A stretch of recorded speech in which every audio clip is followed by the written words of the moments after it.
Guys, ito yung part 2. Lumipat ako ng pwesto. Guys, hindi sa pag-inarte.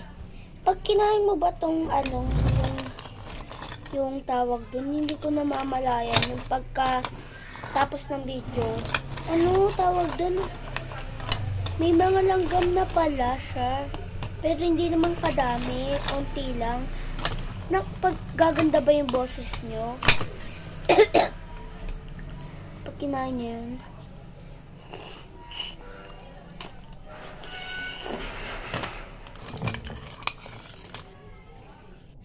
Gaganda ba?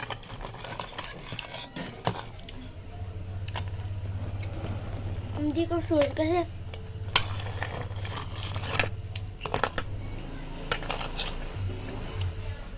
pumasok na yung ano. Ang bilis ng oras. Ayun lang, bye-bye. Comment ko part 3.